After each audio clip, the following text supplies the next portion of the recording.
ಕರುನಾಡ ಕಣ್ಮಣಿ, ಬಡವರ ಆಶಾಕಿರಣ, ರೈತರ ಶಕ್ತಿ, ನಮ್ಮ ನಾಡಿನ ನೆಚ್ಚಿನ ಮಾಜಿ ಮುಖ್ಯಮಂತ್ರಿಗಳು, ಕೇಂದ್ರ ಉಕ್ಕು ಮತ್ತು ಬೃಹತ್ ಕೈಗಾರಿಕಾ ಸಚಿವರು ಹಾಗೂ ಜನತಾದಳ ರಾಜ್ಯಾಧ್ಯಕ್ಷರಾದ ಎಚ್.ಡಿ. ಕುಮಾರಸ್ವಾಮಿಯವರ ಹುಟ್ಟುಹಬ್ಬವನ್ನು ದಕ್ಷಿಣ ಕನ್ನಡ ಜಿಲ್ಲಾ ಯುವ ಜನತಾದಳ ಜಿಲ್ಲಾಧ್ಯಕ್ಷ ಅಕ್ಷಿತ್ ಸುವರ್ಣ ಅವರ ನೇತೃತ್ವದಲ್ಲಿ ಕುದುರೋಳಿ ಶ್ರೀ ಗೋಕರ್ಣನಾಥೇಶ್ವರ ದೇವಸ್ಥಾನದಲ್ಲಿ ವಿಶೇಷ ಪೂಜಾರ್ಚನೆ ನೆರವೇರಿಸುವ ಮೂಲಕ ಆಚರಿಸಲಾಯಿತು.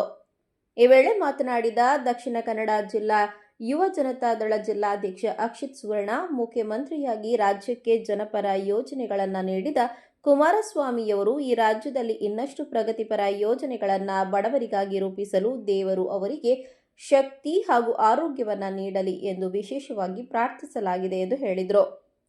ಈ ಸಂದರ್ಭದಲ್ಲಿ ಯುವ ಜನತಾದಳ ದಕ್ಷಿಣ ಕನ್ನಡ ಜಿಲ್ಲೆ ಇದರ ಮಂಗಳೂರು ಉತ್ತರ ವಿಧಾನಸಭಾ ಅಧ್ಯಕ್ಷ ರತೀಶ್ ಕರ್ಕೇರ, ಜಿಲ್ಲಾ ಪ್ರಧಾನ ಕಾರ್ಯದರ್ಶಿ ಹಿತೇಶ್ ರೈ ಹಾಗೂ ಯುವ ಪದಾಧಿಕಾರಿಗಳಾದ ನಿತೇಶ್ ಪೂಜಾರಿ, ಭರತ್, ಆದರ್ಶ್ ಪೂಜಾರಿ, ರಿನೀತ್ ಪೂಜಾರಿ, ನಿಶಾಂತ್, ಸುಶಾಂತ್, ಪ್ರಣಾಮ್, ವಿನೀತ್ ಮೊದಲಾದವರು ಉಪಸ್ಥಿತರಿದ್ದರು.